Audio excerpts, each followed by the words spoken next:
वंदे मातरम। स्वागत है आपका अपने टीटी फैमिली शिक्षकों के परिवार जायसवाल कोचिंग सेंटर पर, पावर्ड बाय शिक्षा ही प्रकाश है। साथियों, बात करेंगे आज के प्रैक्टिस पेपर की, बात करेंगे मॉडल पेपर की, बात करेंगे मॉक टेस्ट की बात करेंगे। यह मॉक टेस्ट आपके न्यू सिलेबस एग्जाम पैटर्न के आधारित रहने वाला है, साथ ही साथ प्रीवियस ईयर में पूछे गए प्रश्नों के अकॉर्डिंग रहने वाला है। 30 इंपॉर्टेंट क्वेश्चंस करेंगे। ये 30 महत्वपूर्ण प्रश्नों में अगर आपके वाकई में 25 प्लस का स्कोर आ जाता है, वाकई में बाल विकास शिक्षा शास्त्र में आपको इससे कम एग्जाम में नहीं आने वाला है। तो चलिए आइए चेक करते हैं, आपकी तैयारी जांचते हैं, परखते हैं कि इस प्रैक्टिस पेपर में आपके 30 में से आपके कितने स्कोर हैं। पहला प्रश्न है जो आपके प्रीवियस ईयर में पूछा गया प्रश्न था, इंपॉर्टेंट प्रश्न है, रिपीट हो सकता है कि इस स्तर पर इकाइयां और उप इकाइयां पूरी तरह से इकट्ठी की जाती हैं। प्रस्तुतिकरण, सम्मेलन, अध्ययन या दिए गए विकल्पों में से कोई नहीं। तो जिन्होंने हमारे प्रैक्टिस पेपर अटेंड कर रहे हैं सभी लोग ध्यानपूर्वक समझिए। बाकी सभी प्रैक्टिस पेपर चल रहे हैं, बटन पे प्लेलिस्ट भी सभी लोगों को मिल जाएगा। प्लेलिस्ट बनाया गया वर्ग 3 पात्रता परीक्षा 2024 का प्लेलिस्ट मिलेगा, सभी चीज़ें आपको वहाँ पे मिल जाएगी। तो इस स्तर पर इकाइयाँ और उप इकाइयाँ पूरी तरह से इकट्ठी की जाती हैं, वह कहलाएगा सम्मेलन कहलाता है। Second option is the right answer. ये आपके पिछली बार कई पेपर में रिपीट हुआ प्रश्न है, इसलिए हमने फिर से आपकी प्रैक्टिस पेपर रिपीट किया है, क्योंकि इस बार भी चांसेज है फिर से पूछे जाने के। दूसरा प्रश्न साथियों, इसे व्यवहारिक बुद्धि भी कहा जाता है। हस्तकलाओं की क्षमता अधिक होती है, आगे चलकर कुशल कारीगर बनते हैं। अमूर्त बुद्धि, संवेगात्मक बुद्धि, मूर्त बुद्धि या सामाजिक बुद्धि हो जाए, सभी लोग बताइए। इसे व्यवहारिक बुद्धि कहते हैं और हस्तकलाओं की क्षमता अधिक होती है और आगे चलकर कुशल कारीगर बनते हैं। यह हमारी कौन सी बुद्धि कहला जाती है? तो मेरे प्यारे मित्रों, मेरे भावी अध्यापक अध्यापिकाएं, शिक्षक बंधु, सभी कमेंट कीजिएगा, ब्रदर सिस्टर एंड टीचर्स। देखिए, व्यवहारिक बुद्धि का संबंध किससे होता है? हस्तकलाओं की क्षमता अधिक होती है और आगे चलकर कुशल कारीगर बनते, कहीं ना कहीं मूर्त बुद्धि। व्यवहारिक बुद्धि का संबंध किससे हो जाता है? मूर्त बुद्धि। इतना आप समझ लीजिए, आप वाकई में एग्जाम को फतेह कर पाएंगे। अगला प्रश्न इंपॉर्टेंट क्वेश्चन है जो प्रीवियस ईयर में पूछा गया प्रश्न था कि विकास के निर्धारक तत्व कौन होते हैं? माता पिता का स्वास्थ्य होता है, माता पिता का शैक्षणिक स्तर होता है, परिवार का सामाजिक संबंध होता है, या परिपक्वता एवं सीखना दोनों होता है। तो मेरे प्यारे प्यारे भाइयों की प्यारी प्यारी बहनें, गृहिणी, ब्रदर सिस्टर, टीचर्स, अध्यापक अध्यापिकाएं सभी जानते हैं कि विकास के निर्धारक तत्व अगर पूछा जाता है तो कौन से हो जाएंगे। अब देखिए समझिएगा, माता पिता परिवार, ये पारिवारिक दे, लेकिन चौथा ऑप्शन एक अलग आपको अलग ही दिख रहा होगा, परिपक्वता और सीखना। तो विकास के निर्धारित तत्व ये दो ही हैं आपके, परिपक्वता और सीखना। ये क्या होंगे? विकास के निर्धारक तत्व हो जाएंगे। अब आपको ऑप्शन देखिए, तीनों ऑप्शन आपको सेम है, ये परिवार से रिलेट कर रहा है, लेकिन चौथा ऑप्शन आपको डिफरेंट लग रहा है। तो ऑप्शन के अकॉर्डिंग भी हमें समझना है, फीडबैक करना है और एग्जाम में अधिकतम मार्क्स अटेंड करना है। अगला, किसने व्यक्तित्व के पहले व्यापक सिद्धांत का निर्माण किया था? मैकाले, जीन पियाजे, सिगमंड फ्रायड, कोहलबर्ग ने। तो जिसने भी व्यक्तित्व के पहले व्यापक सिद्धांत का निर्माण किया है वह और कोई नहीं, आपके सिगमंड फ्रायड। थर्ड ऑप्शन इधर राइट आंसर हो जाए। आइए साथियों, बात करते हैं अगले प्रश्न की कि व्यक्ति अपने काल्पनिक विचारों एवं इच्छाओं की अभिव्यक्ति करता है, वह चिंतन है। यथार्थवादी चिंतन, स्वलीय चिंतन, काल्पनिक चिंतन या आत्मचिंतन की बात कर रहे हैं। तो व्यक्ति अपने काल्पनिक विचारें, इच्छाएं और व्यक्ति करता है, ये चिंतन हमारी कौन सी? आत्मचिंतन कहला जाती है। फोर्थ ऑप्शन इधर राइट आंसर हो जाए। अगला प्रश्न है कि एक शिक्षक शिक्षार्थी के मानसिक विकास का ज्ञान प्राप्त करके जिसकी योजना नहीं बना सकता है, वह पाठ्यक्रम, शिक्षण विधि, विषय वस्तु का चयन, शारीरिक विकास की योजना। तो एक शिक्षक शिक्षार्थी के मानसिक विकास का ज्ञान प्राप्त करके जिसकी योजना नहीं बना सकते हैं वो बताना है। यानी आपके लिए ज़रूरी है कि एक शिक्षक शिक्षार्थी, बालक बालिका के मानसिक विकास का ज्ञान प्राप्त करके आप कौन सी योजना बना सकते हैं। तो आप पाठ्यक्रम बना सकते हैं, शिक्षण विधि बना सकते हैं, विषय वस्तु का चयन कर सकते हैं, लेकिन शारीरिक विकास की योजना आप नहीं कर सकते। ठीक है, तो अकॉर्डिंग टू क्वेश्चन यहाँ पे डी ऑप्शन आप लोगों का सही हो जाए।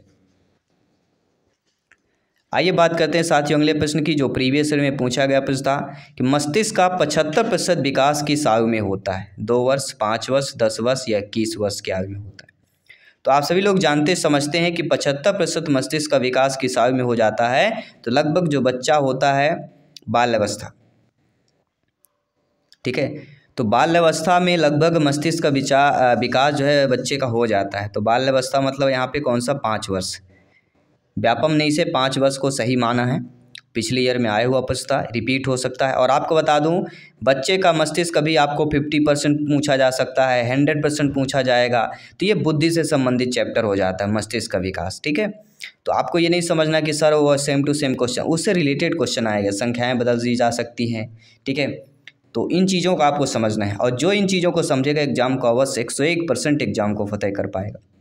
अगला, विकासात्मक कार्य के प्रत्यय के प्रतिपादक कौन है? हैविंगस्टन, जीन पियाजे जी हाल। और आपको पता है 3 से 4 नंबर सिद्धांत से डायरेक्टली पूछे जाएंगे। तो विकासात्मक कार्य प्रत्यय के प्रतिपादक एक ही है, वह हैविंगस्ट, कई बार पूछा गया। और विकासात्मक कार्य की शुरुआत रॉबर्ट हैविंगहर्स्ट कब से की थी? 1950 में की थी। ये भी आपको ध्यान है, एडिशनल नॉलेज भी लेके चलना है। अगला, सृजनशीलता की पहचान हेतु किसने सृजनात्मक चिंतन परीक्षण का निर्माण किया? टॉरेंस, मैरीफील्ड, कोल एवं ब्रूस या केंट। हो सकता है इनमें से ऐसे मनोवैज्ञानिक हैं जिन्होंने आपने नाम भी न सुना हो, लेकिन सिलेक्शन पाना है तो हर एक क्वेश्चन इंपॉर्टेंट। तो सृजनशीलता की पहचान हेतु किसने सृजनात्मक चिंतन परीक्षण का निर्माण किया? सृजनशील और सृजनात्मक चिंतन, तो कहीं ना कहीं टॉरेंस की बात होती। फर्स्ट ऑप्शन इधर है, ये मनोविज्ञान के बेस्ट क्वेश्चन है साथी। अगला प्रश्न है, अधिगम के प्राथमिक नियमों से एक है प्रभाव का नियम, अवृत्त का नियम, समानता का नियम, सहचारी का नियम। और बता देता हूँ, थार्डाइक के जो मुख्य नियम है अधिगम में, उससे देखिए थार्डाइक के नियम से एक प्रश्न आना ही आना है। प्रभाव का नियम है, प्रभाव का नियम, अभ्यास का नियम। ठीक है, ये ऐसे नियम है, इनसे रिलेटेड जो है या रिलेटेड क्वेश्चन आएंगे ही आएंगे, 100% श्योर है, हर एक एग्जाम में पूछा जाता है। अगला प्रश्न है, इनमें से किसमें अन्वेषण के ऊर्ध उपागम का उपयोग किया गया है? प्रयोगीकरण, केस अध्ययन, सर्वेक्षण, अंतर्दर्शन। अब देखिए ये टॉपिक हमें समझना, जो ऊर्ध उपागम, उपागम एक ऐसा टॉपिक है साथियों जो ये भी आपके एग्जाम में प्रश्न पूछा जाता है। लेकिन अगर अन्वेषण के ऊर्ध उपागम का यूज पूछा जाएगा, उपयोग पूछा जाएगा, तो वह केस स्टडी विधि होती है, केस अध्ययन विधि जिसे बोलते हैं। और केस स्टडी मेथड से एग्जाम में क्वेश्चन आते हैं, सभी लोग जानते हैं। सभी लोग लाइक शेयर करते रहिएगा टीटी फैमिली को, यह आपका अपना परिवार है, टीचर्स फैमिली है, शिक्षकों का परिवार है। आइए बात करते हैं साथियों अगले प्रश्न की, कि मनुष्य के शरीर में हड्डियों की संख्या कम होती है शैशवावस्था, किशोरावस्था, बाल्यावस्था या प्रौढ़ावस्था के बाद। इंपॉर्टेंट क्वेश्चन है, संभावित प्रश्न, ध्यान दीजिएगा, 1 नंबर पक्का करने वाला प्रश्न है। तो मनुष्य के शरीर में हड्डियों की संख्या कम होती है, कब कम होती है? तो जब बच्चा कहीं ना कहीं, जब बच्चे का जन्म होता है तो हड्डियों की संख्या सबसे अत्यधिक होता है बच्चे के जन्म के टाइम। लेकिन धीरे धीरे जो हड्डियां मिलती जाती हैं और हड्डियों की संख्या कम होती जाती है। तो किशोरावस्था के बाद, किशोरावस्था कब होता है? 12 से लेकर 18 वर्ष तक। तो किशोरावस्था के बाद जो है हड्डियों की संख्या कम होती है, इसकी क्या है, पहले बढ़ती। तो किशोरावस्था के बाद जो है हड्डियों की संख्या कम होती है, ये नॉलेज अपने माइंड की मेमोरी में सेव कर लेना है। आइए जानते हैं अगले प्रश्न की, कि चम्मच पकड़ने की क्रिया बालक सीखता है, ये प्रीवियस ईयर में पूछा गया प्रश्न। अब आप सोच भी नहीं सकते हैं ऐसे भी प्रश्न पूछे जाए, चम्मच पकड़ने का, कटोरी पकड़ने का, अपने से चम्मच लेके खाना खाने का, कुछ भी प्रश्न पूछा जा सकता है। तो चम्मच पकड़ने की क्रिया बालक में आँख एवं हाथ के समन्वय से होता है, सामाजिक विकास से होता है, शारीरिक विकास हो गया, मांसपेशियों के विकास से होगा। अब ये चीज़ आपको समझना है, आपके माइंड के मेमोरी का मेथड यूज करना है। तो चम्मच पकड़ने की क्रिया बालक सीखता है आँख एवं हाथ के समन्वय से सीखता है, क्योंकि आँख से देखेगा और हाथ के समन्वय से उसे पकड़ेगा। तो first option he the right answer हो जाएगा। अगला प्रश्न है, ये भी आपके इंपॉर्टेंट क्वेश्चन है, क्योंकि एग्जाम में प्रश्न आता ही आता है, कि किसने प्रयत्न और भूल के सिद्धांत का प्रतिपादन किया है? क्या वह हेगाटी है, ईपी पॉलाव है, थॉर्नडाइक है या रास है? तो मेरे प्यारे मित्र, सभी लोग जानते हैं जब भी प्रयत्न और भूल के सिद्धांत की बात की जाएगी थॉर्नडाइक का नाम आएगा। भूखी बिल्ली पर इन्होंने ही प्रयोग किया था।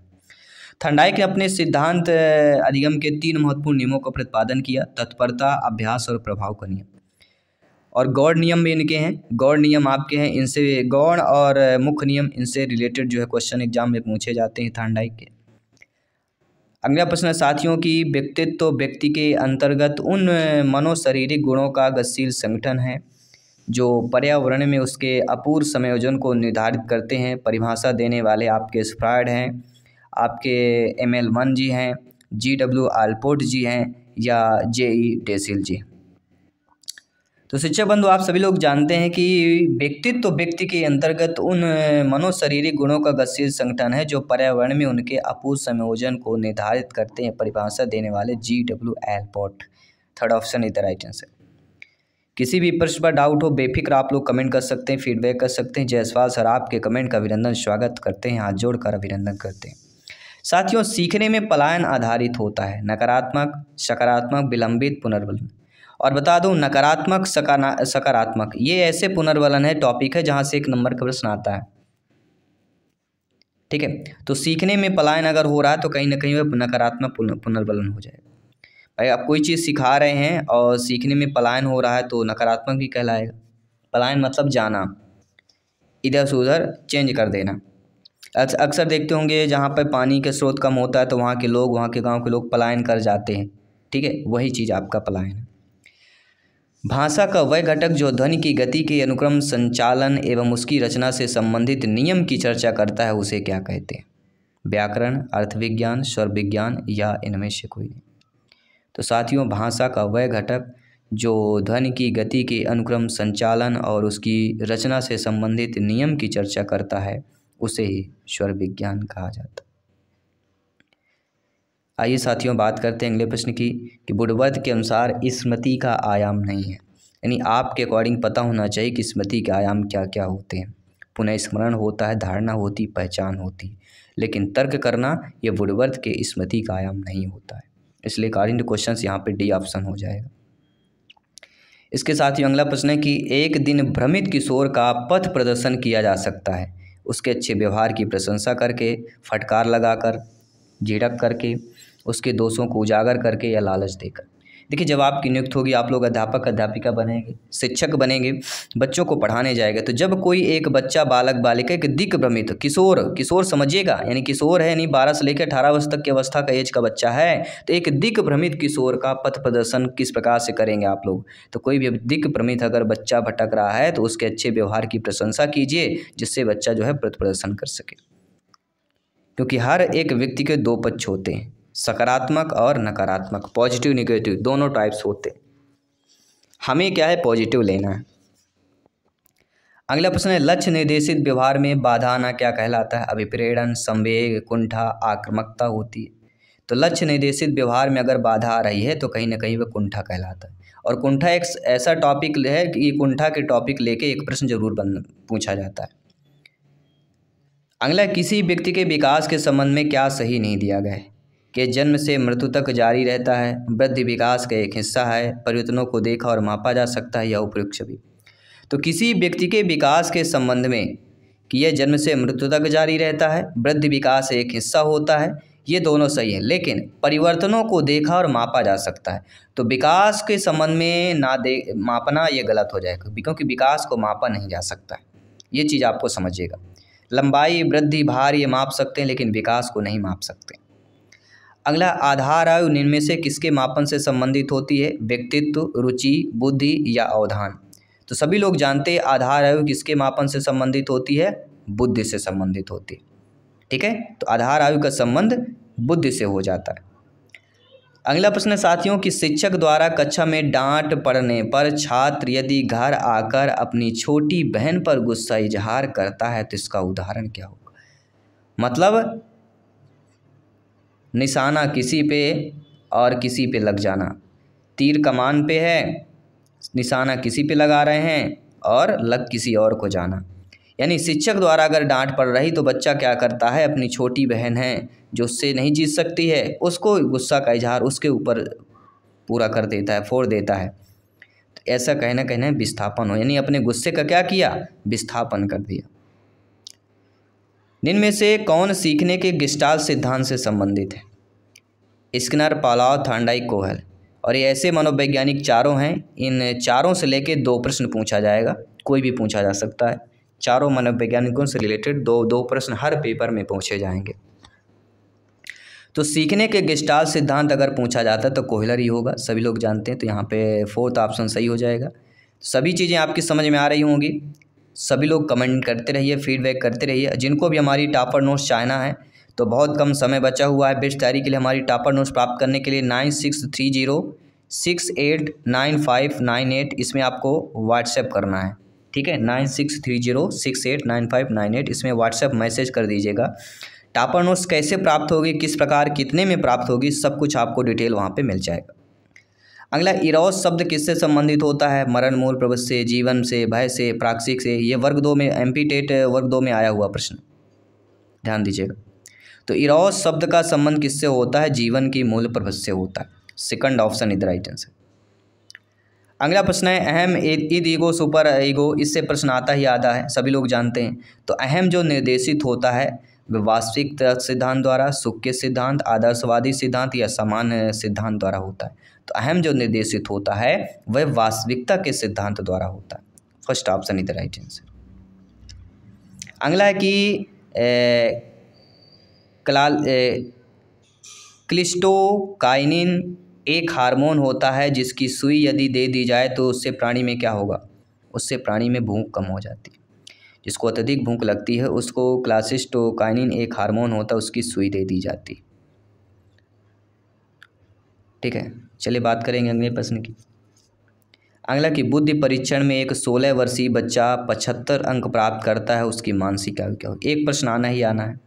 इसके लिए फार्मूला होता है, IQ बराबर होता है, सभी लोग जानते हैं, MA अर्थात मानसिक आयु। एक 16 वर्षीय बच्चा है जो 75 अंक प्राप्त करता है, यानी आपका मानसिक आयु 75 दिया गया है हमें, ठीक है। 75 IQ, बुद्धि लब्ध उसकी कितनी दी गई है? 75 दी गई है। बुद्धि एक 16 वर्षीय बच्चा है तो MA निकालना है हमें, मेंटल एज, मानसिक आयु निकालना है, और करेंट एज उसकी 16 वर्ष दी गई है। तो MA निकालना है तो कैसे निकालेंगे, सभी लोग बताइए।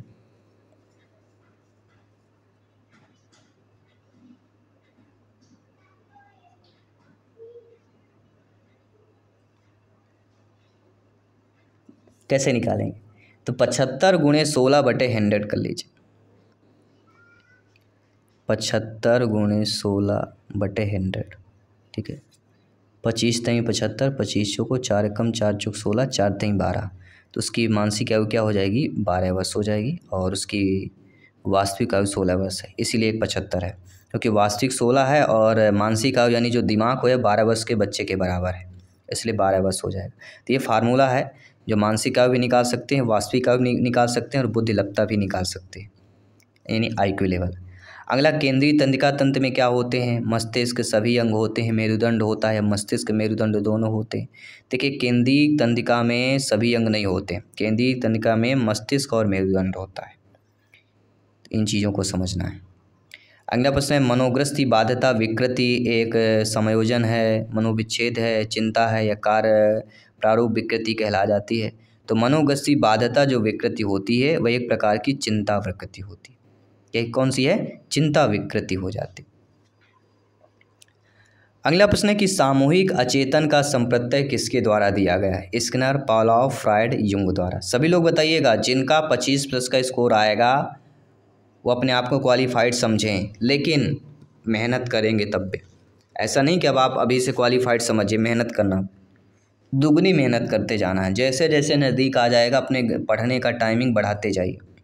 तो सामूहिक अचेतन का संप्रत्यय किसके द्वारा दिया गया है? युंग के द्वारा दिया गया था, ठीक है। तो ये रहे दोस्तों हमारे टॉप 30 क्वेश्चन, हमने मॉक टेस्ट किया, प्रैक्टिस पेपर किया। 30 में से आप लोगों ने कितना फीडबैक किया ये आपको कमेंट करके फीडबैक करके अवश्य शेयर करना है। बाकी सभी प्रैक्टिस सेट चल रहे हैं, प्लेलिस्ट में जाइएगा, ऊपर ऑप्शन में मिल जाएगा। तो प्रिपरेशन को मजबूत कीजिए, और वीडियो में नीचे देखेंगे पूरा डिटेल, आपको सारे वीडियोज़ का प्लेलिस्ट मिल जाएगा, ठीक है। जो मोबाइल को सीधा करेंगे, ठीक है, जैसे हाथ में पकड़ते हैं, और नीचे आप देखेंगे, नीचे पूरे डिटेल प्लेलिस्ट मिल जाएगी।